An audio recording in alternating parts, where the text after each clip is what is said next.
Chamber of Commerce.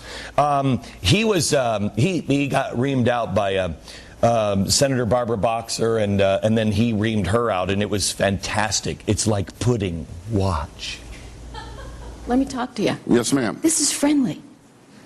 I want us to go back there together. I want you to come with me and John, and let's go see these jobs you say don't exist. So what we're going to do is, good, put in the record the Pew Charitable Trust report, which says, and I'm reading one sentence, jobs in the clean energy economy grew at a faster rate than total jobs in the Golden State between 98 and 2007. And it talks about all of that, and driven by venture capital and the laws on the books. So we're going to put that in the record. Then we're going to put the NAACP resolution that passed, saying this: the NAACP approved a historic resolution addressing climate change legislation for the first time in the organization's history. What does that mean? Sir, we're going to put that in the record, and you can read it because I don't have the time, but I'll read the rest. What does that mean, though? I mean, NAACP has a resolution. What does that mean? Sir, they could say the same thing about what do you mean? I'm just telling you. I've got documentation. They passed it, sir. They passed it. Now, also, if that isn't interesting to you, we'll quote John Grant, who is the CEO of 100 Black Men of Atlanta, quote, "Clean energy is the key that will unlock millions of jobs, and the NAACP's support is vital to ensuring that those jobs help to rebuild urban areas." So clearly there's a diversity. Madam Chair, that is condescending to me.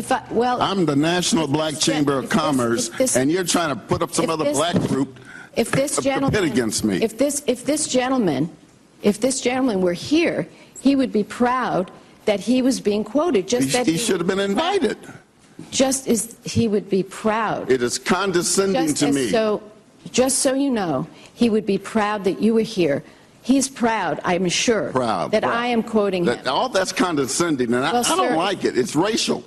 I don't like it. Excuse me, sir. I take offense to it.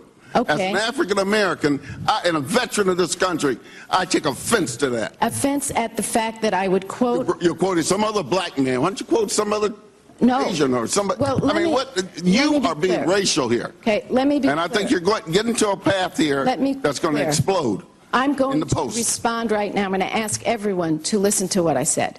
First, I placed in the record the Pew Charitable Trust study. Very important study for our state, our home state of California. Fine. Then I wanted to make a point that the fact is there's definitely differing opinions in the black community, just as there are in my community. You're speaking on behalf of the black community? No, I am putting in the record a statement by the NAACP. Why?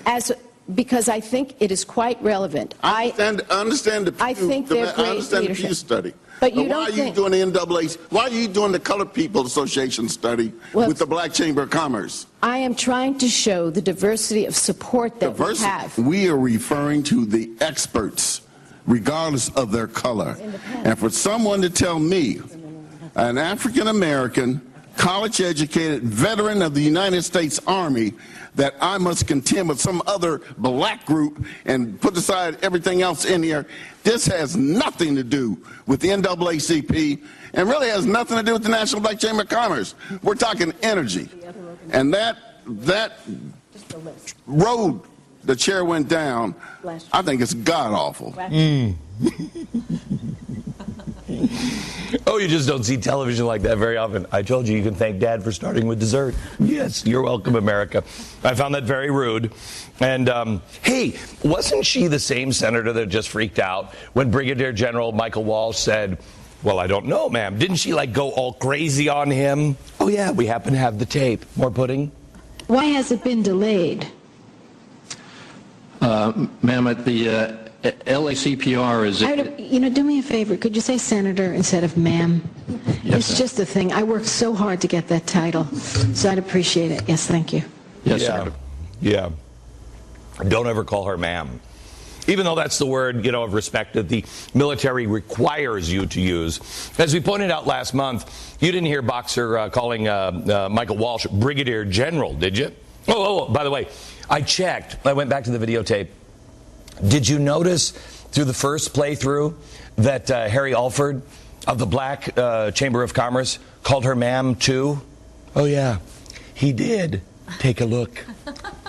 Your address is Washington, D.C., but... That's correct, ma'am. Yes, ma'am. So what we're going to do... Yes, ma'am. Good. She didn't correct him, not even once.